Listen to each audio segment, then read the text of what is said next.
Hi, everybody. Welcome to episode 4 of Wholehearted Loving. I'm Stephanie. Hello, I'm Georgianna. It's nice to be back. Hooray. So today we're going to talk about hiding. It's a big topic. But of course, before we do that, we are going to sink in together with a body-based practice to bring presence to ourselves and to the moment before we launch in. G, have you got anything you want to share here? Sure, I'll share one with us. Let's start again with finding what your anchor point is going to be for the moment. So maybe it's your feet and what your feet are touching.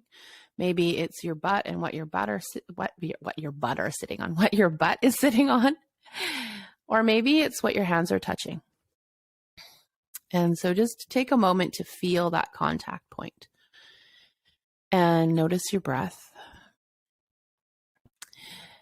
And we're going to practice noticing our body and noticing our space at the same time. So I want us to practice looking at something in your space right now that brings you joy, that connects you with a sense of fun or joy or playfulness or gratitude, something that's uplifting. And while you look at that thing, I want you to feel that anchor point. So I'm going to just move my butt around and look at this pillow with panda faces on it.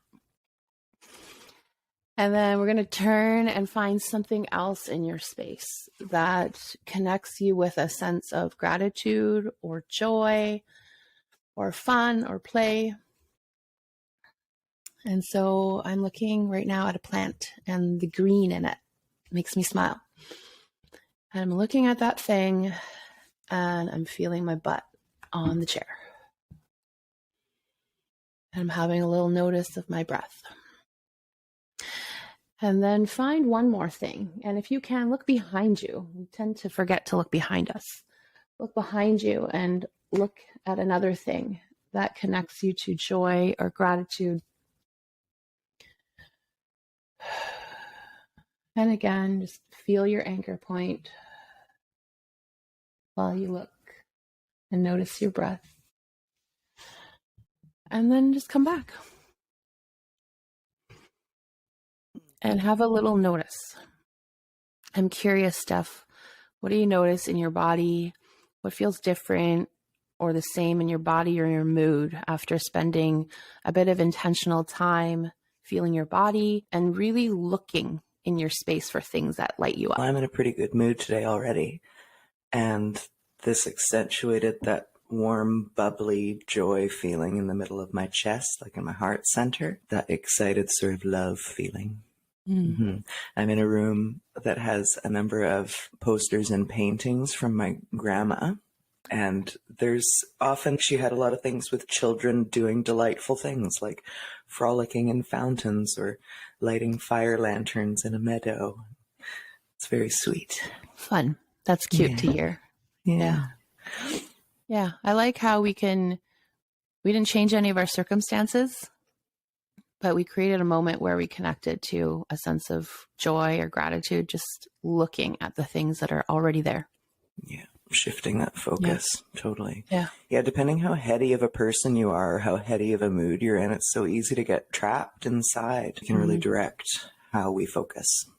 It makes a really big difference for me. That's one of the biggest things that I've realized is if I just practice shifting my focus to something other than the thoughts that are going on in my mind, I feel better. Yeah, totally. Yeah. And I want to distinguish between dissociating and shifting focus. Yes. Because I think people you can use any tool, you can co-opt any tool for your own internally sinister purposes, but you have to have a real willingness to shift your state. And we can recognize that we're having difficult thoughts or feelings or circumstances and be consciously taking a moment to focus on something that feels good. Yeah. Or is it something that just feels different? To give it a break, give ourselves a reprieve. And I did a lot of work with families years ago. And one of the tools, parenting strategies they would talk about is, use distraction. When your kids are a certain age, it's easy to distract them. And I wasn't fully sure how I felt about it. So I sat with it. And this is what I noticed. Distraction, if you want to call it distraction, or shifting focus, can be a very great tool or a harmful tool, depending on what you use it for. If we use it to give ourselves a break from something that feels a bit too much right now, and to regulate ourselves so that we can come back to that thing that was hard and let ourselves feel it or process it or share about it with someone, then that's in service of our growth and healing and mental health and emotional wellness. But if we use a tool that distracts us or that brings our attention away from what's hard in the moment for the purpose of never coming back to what's hard, then we end up carrying that pain and that hurt and all that stuff that really needs some loving care, and it doesn't get the attention that it needs. Yeah. So yes, there's a time for it. There's nothing wrong with it. When I talk to people and they say, I notice I dissociate, that's okay. That's fine. We need to take a break. And are you willing to practice also bringing attention back just in little moments? Yeah, totally. Yeah, in my family system, we're not big on having feelings and sharing feelings. And I'm a really big feelings person. So that was a talk about hiding. We'll come back to that, I think. But as an adult now, realizing all this stuff and being centered in myself and loving who I am and recognizing that the way I am is a series of tools. I've got all these notification systems that are really necessary for my happy existence. But if I'm having big emotions now, I can talk about them. It's not an overwhelming. You can see that as a younger person, it was all consuming. I don't know as a parent how you would deal with that. But now if I'm having a big feeling and like I want to express it and talk about it in a reasonable way, the family response might be like, oh, that's fine. Let's go play some ping pong. It's not a, we'll come back to this. It's not a time where I need a distraction. But I also remember one time this was years ago. I was really in the beginning throes of discovering myself. Dark night of the soul, really facing a lot of things I'd been hiding from. And I needed support, which was also new for me. So it's exciting and scary to be able to reach out for support and connect with somebody about, especially these things like feelings that you've been hiding from. So I remember I called our friend Heather, who was leading our women's groups at that time. And she came over. She lived a block away. She came over, and in my mind, we were going to be talking about me and just processing and like regurgitating and rehashing and ruminating together. And to my surprise, she launched into this for 45 minutes. She talked about the Rachel Dolezal documentary, and I was interested in the subject, so I joined her there. And by the time we had been talking for a while and I'd forgotten about myself, she finished whatever she was talking about, and then she said, how are you feeling now? And I was like, oh, I feel better. And she said, yeah, you just need a break sometimes. Now you can go back to whatever you needed to do. So permission giving and so regulating and soothing. Yeah, it's really helpful taking a break, and that people know that nothing's wrong with you if you need to take a break. It's really important to learn how to take a break. Yeah. It's also really important to learn how to be open to the support we might need to be able to come back and turn back towards that thing that was hard. Yeah, totally. Yeah. If, like you asked a few moments ago, I don't know what it's like if you're a parent. Sometimes as a parent, there isn't time in that moment. There's something more urgent that your kids need that you can't go to all your emotional stuff.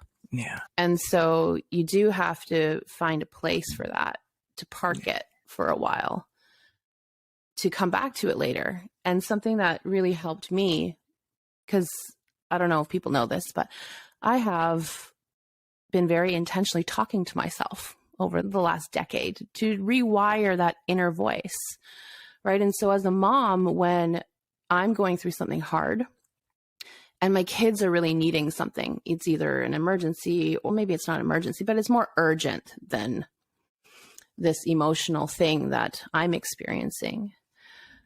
I like to practice feeling my feet on the ground and placing a hand on my body or some sort of body connection, and then just telling myself, this feels really hard right now. I know that. I know that I'm going to probably need to cry later, and I'm going to make some time for that after they're in bed, or I'm going to make some time for that on Saturday. And thank you, body, for letting me know that something is up right now. And that I find is so powerful by just acknowledging for myself, something feels off right now. I don't want to just ignore it. I don't want to pretend like it's rainbows and butterflies and pretend that's not there so that I can take care of my kids. I want to just take a moment to acknowledge something doesn't feel okay right now. I am needing something. I'm not able to give myself that thing that I really need right now, but I still want to acknowledge that I notice it, the need is valid, and I'm going to tend to it later, right?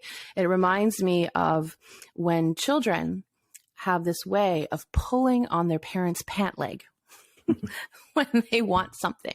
Like mommy, daddy, and they're excited. They want to share something. And often it happens at a time where we're busy with something. And sometimes the instinct is to push away, whether it's actually physically, but turning away from it. Like, just a second, I'm busy, go play. And what always happens is a child will cling harder and pull harder and ask for more. And what I found when my kids were young is if I'm willing to just turn for a moment to them and really get down on their level and really see them and let them know I see them, I see you're excited. And I can't wait to see that. I'm going to finish this. And right after that, I want to come see what you want to show me. And then they're like, oh, okay. Not all the time, but you can tell that they feel in that moment more seen than when we try to push them away. And that energy of grasping for us shifts. Completely. And can do that for ourselves too. Yeah. Think of when you're like hustling practice through something uncomfortable and you're going like, oh, this is fine, this is fine, this is fine, just get through, versus stopping and going, oh, this is hard and I'm doing it. It's just a wash of relief. Yes. And that took me a long time to learn because my parents, being very well-meaning, when I would be having a hard time with something, would be to say, it's fine, it's not that hard. And I'm like, but it is hard. Yeah, it is hard. And I remember it was actually for your birthday a couple years ago. Do you remember when we went to do that like Ariel's tree climbing course? Yes. Yes, where we climb from tree to tree and we have a harness. Yeah. And I love doing stuff like that. And I'm also like terrified of heights. But what was really neat was at that point I had been practicing for a few years how to really be anchored in my body, how to give myself space and slow down and be with my breath and look around at things and have that help me center. I remember at that point, I might have been on the intermediate course. And not everyone did the intermediate course. Maybe it was Julie and I who did the intermediate course. You were the only two that guys finished. Yeah. Did they finish? Oh, yeah, the guys finished. Yeah, the guys finished. Yeah. They were fast. And I remember it was maybe one of the last obstacles. And I was terrified. Like, not terrified for my life and I shouldn't do this, but I was really scared. It was high up. It was super wobbly. And I remember just holding those things in my hands, the ropes in my hands, and feeling my feet on whatever the thing was that I was standing on. I was shaking. And I'm like, I can feel both hands. I feel my feet. I'm going to notice my breath. And I'm going to look at something and find something to look at. And so I looked at, I don't know, some tree in the distance. And I said, this feels scary right now. And I can also feel my hand.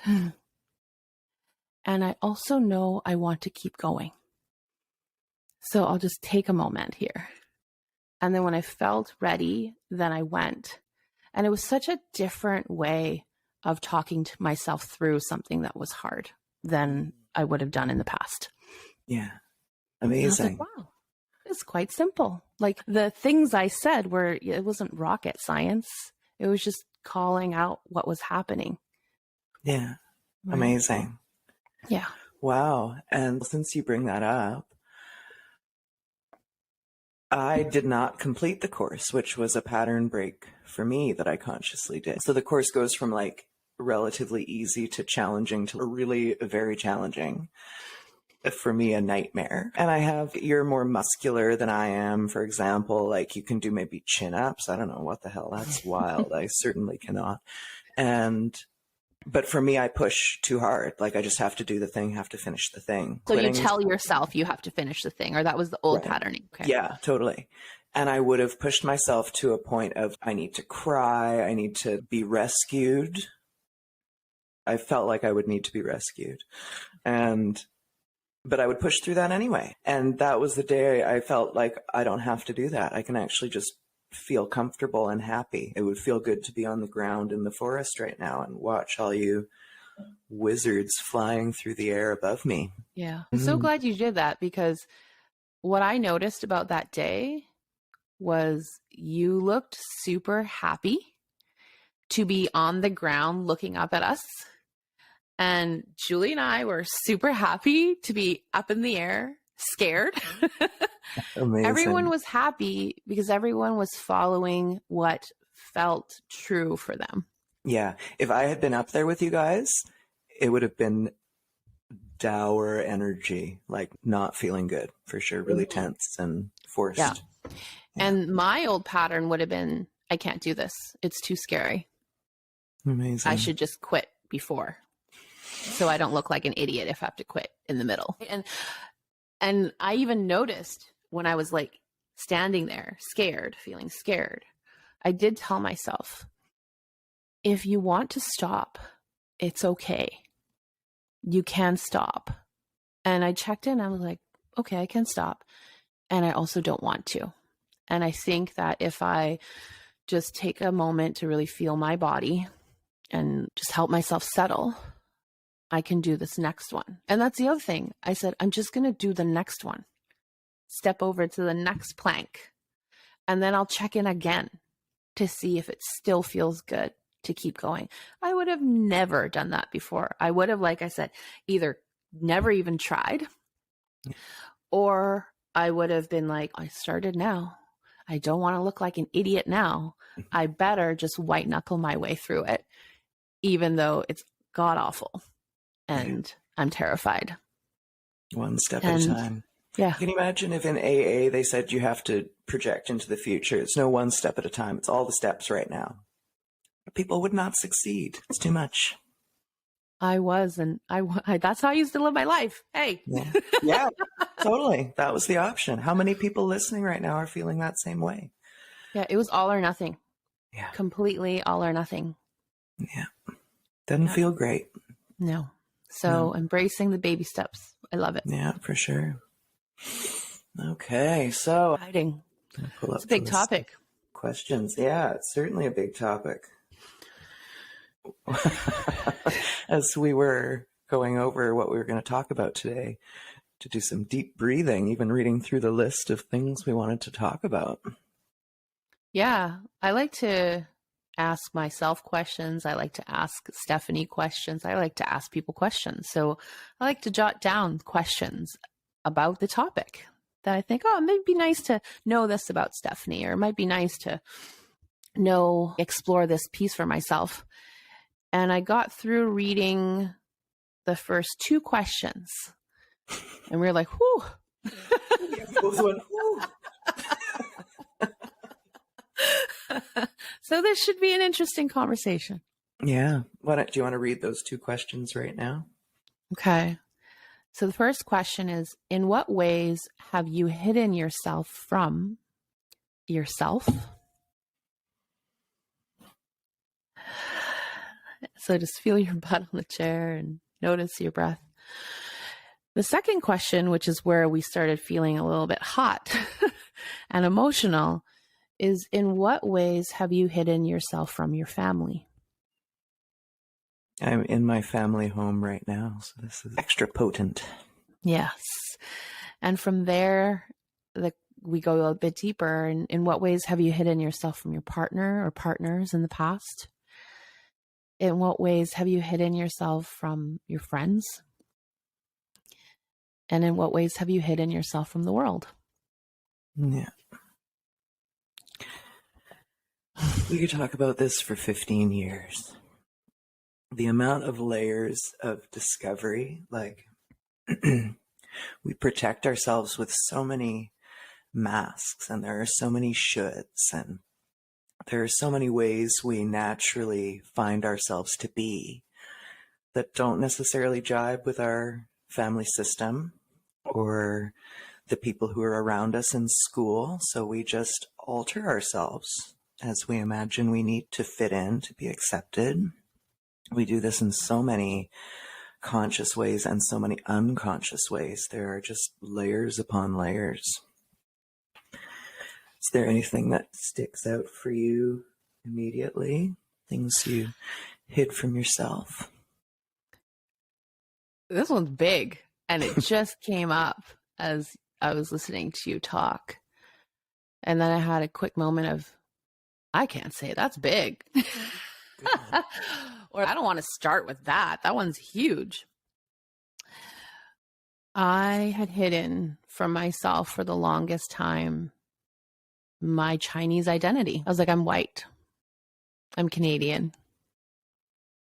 I'm not Chinese. I remember declaring to my mother, I am Canadian and I am speaking English.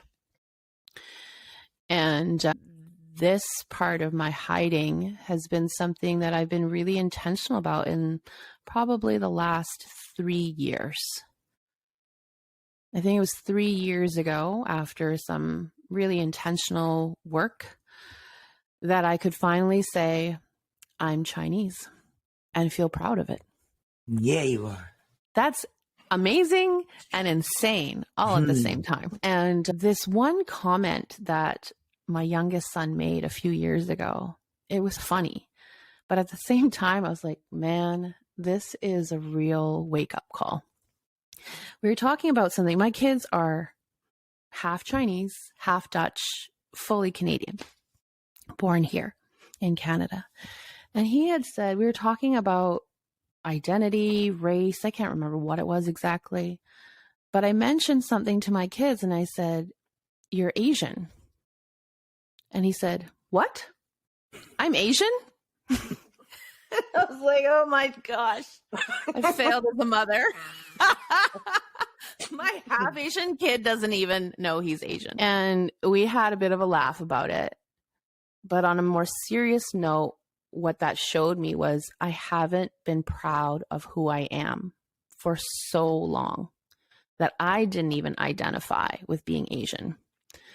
So there was no part of me that wanted to help my children identify as that either, and help them discover their identity and embrace all the parts of their identity. So that was a big one. So I've been working on being more intentional about seeing that for myself, seeing my Chineseness, if you want to call it that, then showing that out to the world and helping my kids do the same. I love that for you. Yeah. For those of you listening, so we live in the Lower Mainland in British Columbia and Canada. And when the Communist Party took over Hong Kong in 1997, lots and lots of Chinese people emigrated here. So we have this culture where there are a lot of first-generation Chinese Canadians who are feeling really separate from their heritage. And I think a lot of Chinese parents come over and they just want their kids to do well and have a great life, and they just push them out into the world. So I think you're going to be speaking to a lot of people who are having this same experience of not identifying with their heritage, or that not even being present. I know we all distinguish ourselves from our parents in some way. And I imagine that's ramped up. We're more outward or something when it comes to cultural differences that are really quite significant, like really different cultural practices. Yeah, it's been a journey, and I'm excited to talk more about what that experience was like as a child, has been like in the last couple years when I've been more intentional about looking at it more closely, embracing it, feeling the pain and grief of that experience, and being more intentional about how to help create a different kind of experience for my kids. And Beautiful. I am so grateful that I can talk to you about this, and that I have really great non-Asian friends, Caucasian friends, who really want to hear my experience. And I don't know why, but that sort of shocked me. Oh, really? It really did, because I had minimized my experience so much. I'm like, why would someone want to know about my Chinese Canadian experience? Why would that matter to anyone? And then especially, why would that matter to any of my Caucasian friends? I can minimize your experience if it would make you more comfortable. I'm trying to shift my patterns, okay? Okay, But I remember we were at one of our favorite places, and I'm not quite ready yet to tell the whole world what that place is yet. And we like to read there. Lots of people like to read there. And there was this woman one night in the lounge reading, and she was Caucasian, reading the book by Simu Liu, An Asian Man. And I saw her holding the book cover, and I just felt really emotional. And I was like, wow. And I had just started listening to his book on audiobook, and I loved it. And she said, I love this book. It's so great. And I was like, yeah, I'm really loving it too. And we just had a really nice exchange. And then I think I came and I told you about it. I don't know if I told you about it on that trip or in some other conversation. I told you how meaningful that was to me and how emotional it was to me to see a Caucasian woman interested in reading this Chinese man, Taiwanese man's memoir. And you said something to me like, yes, us white people want to know you too. Or something like that. And I was like, oh, okay, thanks. Yeah. And I think that's a really important point, right? How we project our experiences out into the world. I've denied myself in so many ways. Therefore, you must want to deny me too. Yes. And the reality is there are people out there like that who want to deny that part in me or have whatever beliefs they have about that. And what I've been learning is there are also many people who don't want to deny me of my identity or make it wrong. Yeah. So those moments are really healing. That's such a big one. Like when we run these patterns of having ideas about things or people, to just acknowledge that, yes, the shitty part is true. And also there are all these other good parts. I was talking with a friend yesterday about this, her patterns around, she's dating a new guy, and patterns coming up around men being cheaters and pigs, as has been her past idea. She's trying to break through these patterns to acknowledge that there are going to be some people who are not very nice and who don't have well wishes. And there are so many people who are good and loving and curious and really want to connect. And how uncomfortable and weird that's going to feel in your body until that pattern has shifted. I'm really glad you can see that. You come from an interesting culture and are an interesting person who people will be interested in. Thank you. That's really nice to hear. I realize hearing you say that, I needed to hear that more growing up. Yeah. I'm going to cry. Yeah, crying's good. My mom often says things like, my father would never have gotten down on the ground to play with me. That's crazy. People do that now, you know? We're in a new era of time where we have the privilege of being more curious and of feeling our feelings and recognizing things in different ways. It's a really exciting time to be alive. It's a really exciting time, I find, to be doing my healing work, my growth work. It's a really exciting time to be raising children. And the opposite is also true. Just like you said, it's also a really hard time. There's many hard things going on that make living, doing your own personal work, and raising children really hard. And also what excites me about those things now is we have access to so much more information that if I look at my parents, they never had access to, understanding why certain things are important. I am in a privileged position where I have free time. Like my parents just had to work so many jobs for like really low pay just to pay our bill, have the luxury of time to sit and reflect on things. They were just trying to keep us all alive. Yeah, for sure. So I feel very grateful for that privilege. And it's really important for me to remind myself that I have that privilege that my parents didn't have. Yeah, and to look at things in different ways. It's a scarcity that isn't present in the same way. Yeah. Yeah. And while there's still scarcity for people, there's still people who don't have the same luxury across the board. For sure. Where they're living more on a civil basis and don't have access because they're just trying to keep their families afloat. I think that's really important to consider too, is we can be so quick to judge why someone's not parenting in a way that you think people should, or why someone's not living in a way that you think people should, or why someone's not doing their personal work or doing their personal work the way you think they should. So many factors and variables. Yeah, so many shoulds.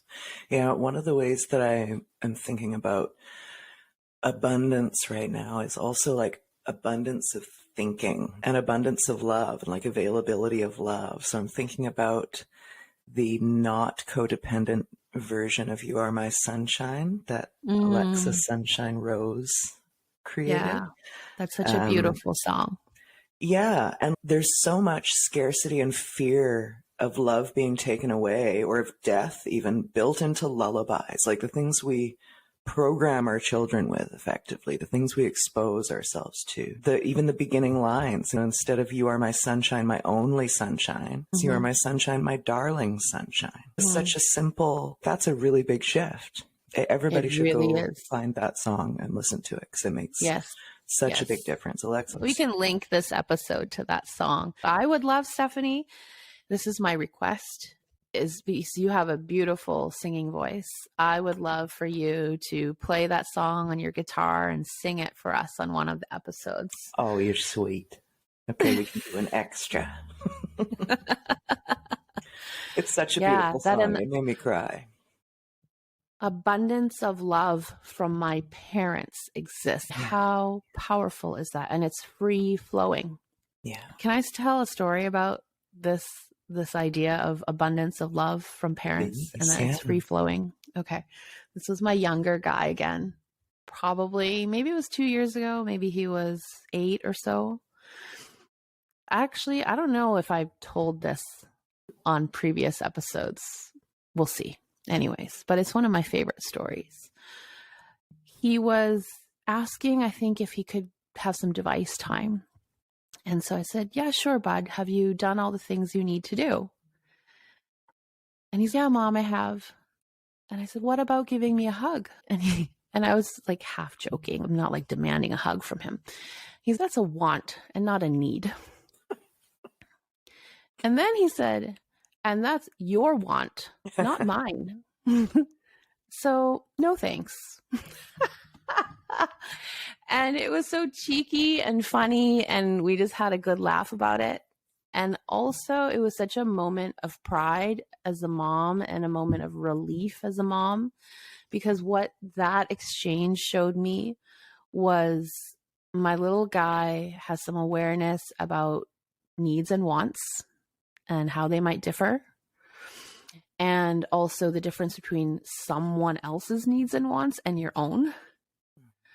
And then also he felt safe enough to say no to me and know that I wouldn't lose my mind on him or shame him or make him feel bad.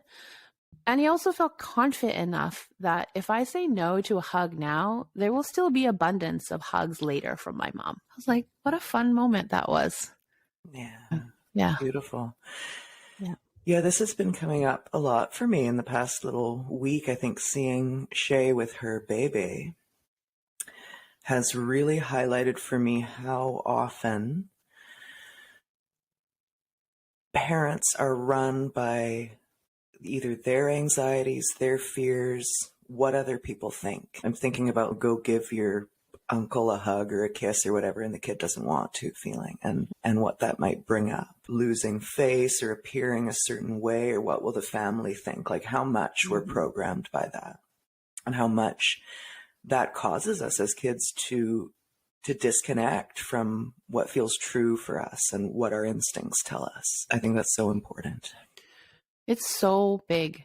And that I was very adamant about teaching my kids how to say no, thank you, and no, and not right now when it came to hugs and people in their space. Because my mom, she's like Chinese grandmother. She wants to come and hug her grandchildren and get all in their face and give them kisses. She loves them. From a very young age, I could see my children's faces, and the faces, their body language told me, I do not want a hug right now. But they were too young to really string those words together. Yeah. And so I made it a point to say, oh, are you not ready for a hug yet? That's okay. You can just say to Papa, no thanks, not yet, not right now. And I didn't expect them to be able to say it because they weren't quite fully verbal yet. But I wanted my mom to hear that in a way that wasn't kissing her. It was just being a voice for my child, because I could see his body language was saying, I don't want this right now. And I just knew that wasn't something that my mom was paying attention to. Yeah. And culturally, generationally, even if she was paying attention, I'm not sure that she would put that as the priority and follow that lead. But I always felt that was really important, to be that voice for my kids, to be able to say, no thanks, not right now. I'm not ready yet. I don't want a hug. Maybe later. Man, this is bringing up a lot for me, because I'm remembering being afraid of old people when I was little. They were big and like crotchety and scary, and they smelled weird, and I didn't really know who they were. This is going to make me cry. What if you're the scary old person and you never get to cuddle with your grandkids? What about that? Help me through that, therapy, Georgianna. Through that. I think if you are the old person who your grandchild feels afraid of, then your feelings matter too. You want connection. You want to show your love. And who wants to scare their grandchildren or scare little children? That's not your intention. And I'm going to speak about this maybe using my mom as the example, because I can relate to that more. I didn't want to give my mom the feeling that she's bad or terrible or like this freaky lady. But I just wanted to let her know, your grandson loves you too. And he does love hugs. Just not yet. Not right now. And when he's ready, he'll let you know. Because there were lots of hugs between my kids and my mom. Good. Just at moments where my kids felt ready. Yeah. So I think it's reassuring the crotchety old person, if you want to call it that, that they're not a bad person for wanting the hug and wanting to show affection and wanting connection. And yes, maybe you feel sad or disappointed in this moment, or maybe your feelings are hurt. Maybe you even feel angry because this is not the pattern you're used to, and that your needs for connection matter too. And there will be time for those needs to get met. Yeah. See, this highlights also my programming. You've decided the person is scary. That's the end of the story. Hug will never be arriving. But the way you're doing it is not right now. For me, that hasn't been an option. It's all or nothing. It's you either want it or you don't. There's no gradient, no flexibility. Yeah.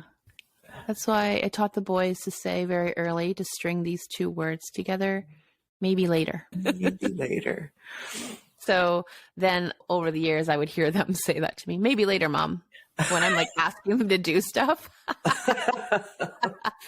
No, thanks, Mom, maybe later. And it had nothing to do with hugs. It was like, it's time to clean up your toys. It's time to go to bed. No, thanks, Mom, maybe later. Great. Maybe. Thanks. Yeah. maybe. Solid maybe. Wow. Man, it's easy for things to feel heavy for me.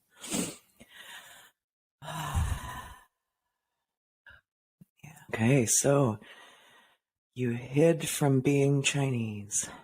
I hid from being Chinese. That was one of mine. There's so many. How about you? What's something you hid? Well, I hid from feelings, and I always felt ugly and stupid, so I just hid in toughness. I know a lot of stuff. I retain a lot of data. I understand things easily, and that made me a know-it-all, so I'd want to hide that. You thought, what made you think you need to hide the know-it-all part? In elementary school, I was not popular, and know-it-allness would have been part of it. There was just a vibe of, oh, shut up.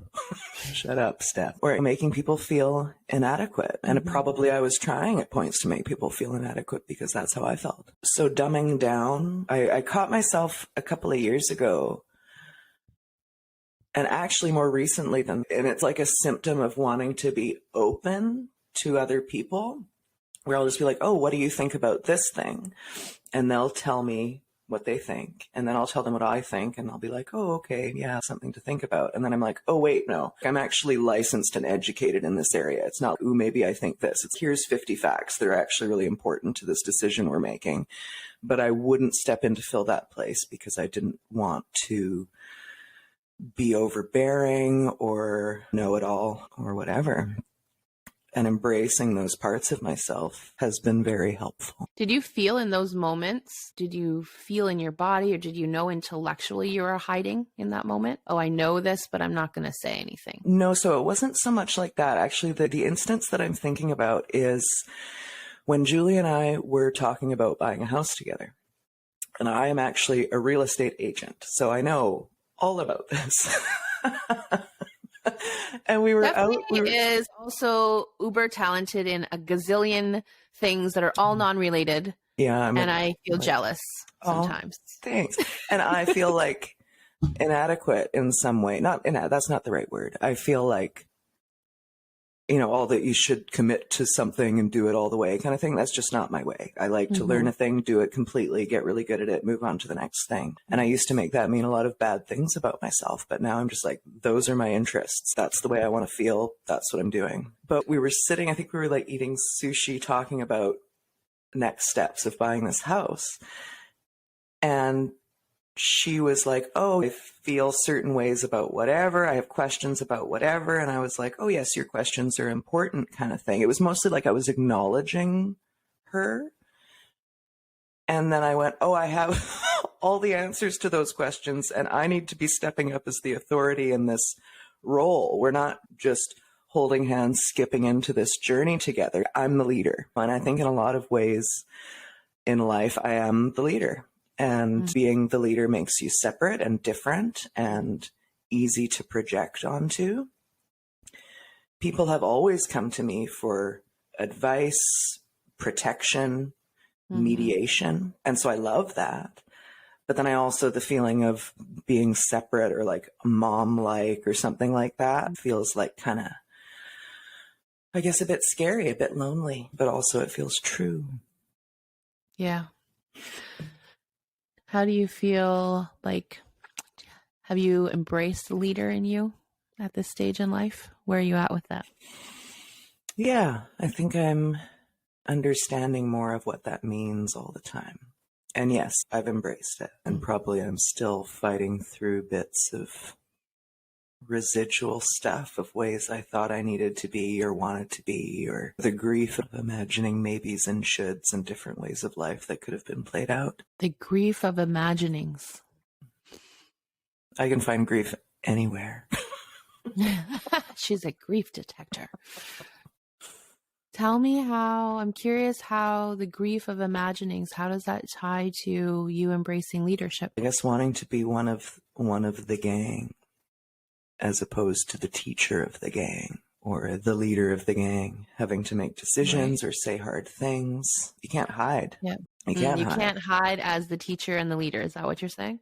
Yeah, you can, and you're going to be less potent and less true. And it's when I say what's really coming up for me without a filter that I'm having an impact and helping people get where they need to be. Something that happens to me often is that people in stores, or if I'm in a foreign city, people will ask me for directions and I'm like, I don't know. They're like, oh, you look like a local. Or at a store, they'll be like, oh, where's the whatever? And I'm like, I don't work here, but it's right there. I just happen to know. You know it all. Yeah, I'm a big fat know-it-all. That's right. That's right. So to speak up, imagine if somebody in a store said, where's the whatever? There's a fire. Where's the fire escape? And I'm like, well, where do you feel like the fire escape is? Let's find it together. I'm like, it's there. We're going. No questions. This is something that I really love about you. It's been very inspiring, and you teach me a lot through being that know-it-all, embracing that know-it-all energy and living in it and letting the world feel it and see it, because you are a very powerful teacher and you say things that are so true. And sometimes as a co-leader with you, or just as a person, I would feel really scared to say, because I'm afraid of hurting someone's feelings, or afraid of being judged, or afraid of being misunderstood. And you just say them. And so hearing you just tell us that, about that experience, I just had this moment where I'm like, I am so glad Stephanie embraced her know-it-all self. Because the world would be missing such a potent teacher if you would have said, I need to hide that part of myself. Yeah. Thank you. Thank you for saying that. I think it was so important also to pair that with A, I can be wrong, and B, I love you. To just deliver a harsh truth is one thing. And I think that's really how I started out. To be able to use my voice, it was really heavy and jagged at first. And I'm sure I hurt people's feelings. And to be able to make that repair after, to be able to pair my hard truth with softness and love.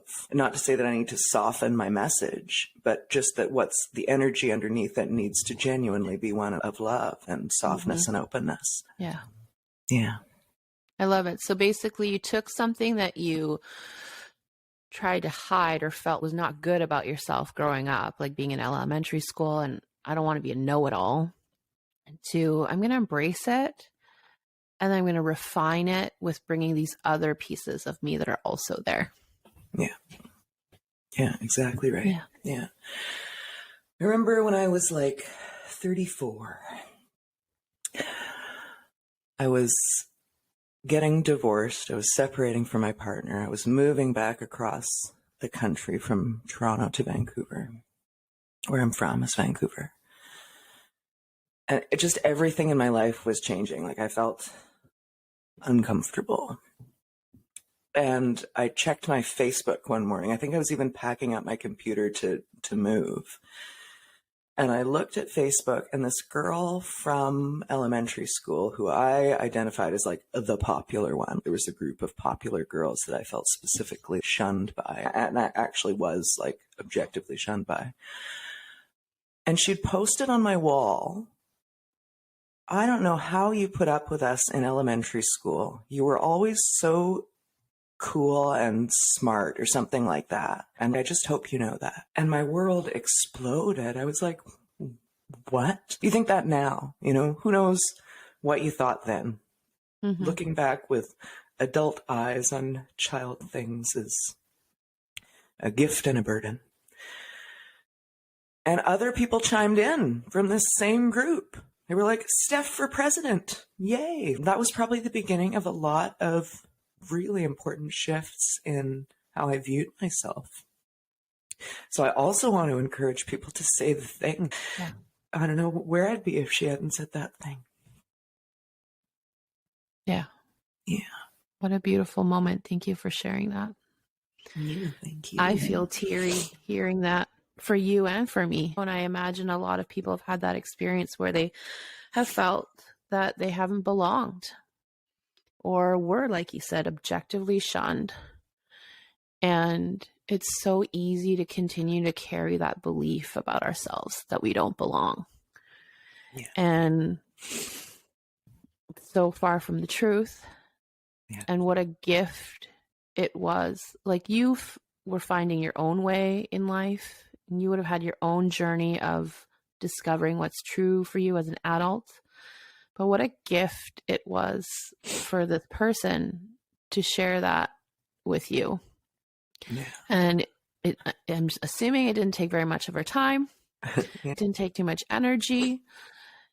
And this is something that I believe so deeply in. I have tried always to be very committed to this, is I don't want to leave things unsaid to people. And I also pair that with the belief that it's never too late. And for me, it comes from a lot of times I work with parents and they're like, oh, have I really messed up my kids? Is it too late? And I always want to remind them it's never too late. It doesn't matter if your child is 3 or 5 or 72. If your apology or your acknowledgement is genuine and people can feel that's coming from a genuine place, people want to receive that. It's going to make an impact. If you look at, I'm assuming it's adults listening to this podcast, listening to our conversation, how many of us would be open to a truly genuine offering of acknowledgement or repair from one of our parents if it came today? I'm assuming most of us would be like, yeah, that would feel really good. I might not need it now in the same way. And yes, it would still feel nice to hear. And so I'm so happy that this person took time out of their day to speak what she felt was true. It wasn't like she was lying. She was just speaking the truth. But so often we hold our truth and we think it, and we think nice thoughts about people, and we stop ourselves from sharing it. And I think that's one thing that I think I do well. And one thing I feel pride about is I feel like I'm good at appreciating people. Yeah. I can always improve and be better, but it's something I really enjoy doing, letting people know how I see them and how I see the beauty in them and what I appreciate about them and how they impact me. And I think the world would be a better place if we all practice that a little bit more. You're always very quick to say that you could be better. I know, that's my old patterning. Yeah. Dad said you could always do better. So I'm practicing with that. That's good. Yeah, I just want you to know that I think you're really good at acknowledging and sharing and speaking the truth. Yeah, I appreciate that about you a lot.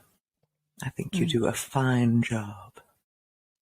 Thank you. I also want to share something that was really impactful for me. Okay, it relates back to what we were talking about, the feeling separate, and embracing all the parts and letting that be okay. So when I was beginning to teach conscious relationship training, it was the really scary stepping into leadership moment. It lasted for months. So one of the things I do is I'm in a temple for Western esoteric mysticism. This is a way of exploring yourself psychologically and spiritually, your inner world. And one of our practices was a visualization where it's just everything that our subconscious produces in our visuals is so important. And to actually go into that and feel all the things and embrace all the things these are life-changing practices. So it's really important to actually do them. So I was given this visual where I was in a playground. I was on a swing. All the kids were playing over there. And I was feeling very separate, like I was in a separate world. I was the leader in the swing, separate from the class kind of thing. And our teacher, Phil, I can't remember the exact timing of things, but basically I stepped out of my private space in this visualization to join the group. And he just said, do that if it feels right. See what feels right. So I go to join the group. And he's like, how do you feel now? And I was like, I'm bored. Immediately, I was like, this is not my place. This isn't right. The thing that I've been yearning for and feeling like I didn't want to be separate from actually is not for me. But I had to first embrace the fact that I felt separate and different and that I wanted to want to be part of the group. And then actually try that, feel it, recognize that it doesn't feel good. And that opened up a whole new, if that doesn't feel good, that thing I thought I wanted, I'm going to have to explore everything else. Yeah. I feel a lot hearing that. So how often have we thought we wanted something and then felt horrible because we don't have it, and that we stop there? Yeah. And we just sit in this really yucky feeling, thinking I'm not good enough to have it, I'm never going to have it, all those thoughts. And for you to just imagine having it and go to that place and then check in and realize, actually, this wasn't it. Yeah. And then also you didn't stop there and feel sorry for yourself. Yeah. That means it's time to open up and explore what's closer to what I want. To expand. Yeah. If something doesn't feel good, move around. To discover find something. Yeah. I want to say some things about this because this is so powerful. I'm just trying to gather my thoughts. This reminds me of the power of allowing ourselves to try something, check in, and either stay on the same path or change our mind. For the longest time, I didn't know I could change my mind. So that also made decision making so hard because I thought there was only one right answer. And then once I said I would do something, I can never change my mind because how shameful and embarrassing would it be to change my mind? Yeah. And so in the last couple years, I really love adopting this phrase of trial and data. Give something a try, and it's going to give me some data. It's going to give me some information. And then I get to use that information for the next intentional choice. And that's what I see happening in that visualization for you. Yeah. And instead of leaving you feeling stuck and sorry for yourself, or now part of this group that you realize you don't even want to be with, but now you are with and better stick with, you said, what other possibility could there be for me? Yeah. Let me go explore and discover. Hallelujah. Yeah. Options. Yeah, I want people to know that they have pretty much every single option. And we're just pigeonholing ourselves in these ways we've learned or ways that feel comfortable. It might even be uncomfortable, but we've become comfortable with that. There's so much. There's so much we can do and experience. I'm excited. Yeah. We're just over an hour. How are you feeling? Feeling good. Good is one of those fake words. It doesn't mean anything. Yeah, I know. I just needed a moment. That's what it was. I'm feeling good, as in I'm not feeling terrible, and I'm feeling better than decent. And I also need a moment to check in. Yeah, let's check in. Everybody, check in. Feel your bum on the chair. Feel your feet on the ground. Notice how you're feeling. I'm feeling a peacefulness in my belly and just a softness towards everyone who's listening, because I want you to feel that freedom to come out of hiding one baby toe at a time, or like just hop out. Like when I think about, I don't know, those old shows of makeovers and transformations and people just ripping through that paper wall and come out of hiding. We're waiting for you. We want to see you. I want us all to feel that permission to, at whatever pace you want, to explore coming out of hiding and to see yourself more clearly and to allow other people to see yourself more clearly. Yeah. And to give yourself permission to try on different things and see how that feels. Yeah. Yeah, I want everyone to know that love is available. Love is all around you. I remember being so irritated hearing that sentence. I was actually a little bit surprised to hear you say it right now. Like, that's such a non-Steph thing to say. It's true. Yeah, it's true. We're full of love right now. I feel very lovey-dovey right now. Full of lovey beans. Yeah. Yeah, I feel light and spacious and a little bit shaky. My nose is a bit drippy from the crying. And I feel hungry. Okay, we want to take care of that hunger. I would love to walk us through a little body practice here before we wrap things up. And it has it's a little bit to do with hiding and coming out of hiding. I really like to pair body movements with concepts. And especially when they're new concepts that we're like living into and shifting into. And I also like to remind us there's nothing wrong with hiding. It's not a bad thing to do, right? A lot of us hid for protection. It also gave us something. So it's not wrong or bad. And also, if that's the only thing we do, it's going to impact our life a certain way, most likely in a way that doesn't feel fulfilling, right? So we want to make space for hiding when it's necessary. And we want to make space for coming out of hiding and being seen, seeing ourselves and letting ourselves be seen as well. Mm-hmm. So life is a dance between those two places. So let's begin with feeling your butt on the seat or your feet on the ground. And just bring a gentle holding to yourself, whatever that means to you, and let your neck and head drop down and hang in a way that feels relaxing. If it feels good to close your eyes, do that. And then we're going to open up your arms wide, lifting the chin, opening eyes. Notice your breath. And then just come back to turning inward. And this turning inward of holding yourself and dropping your gaze, dropping your chin could represent hiding, right? Where we might need to just be in the background for a while or not let a certain part of us be seen. And then there's also going to come a time to open up again. Lift your chin, open your eyes, see the world, let the world see you. And then we'll come back. And you can also notice which parts feel most comforting, which parts might feel uncomfortable. Is it the closing in, the hiding posture? Is it the exposing yourself and showing yourself posture? Right, opening things back up. And then just finding that sweet spot that feels good for now.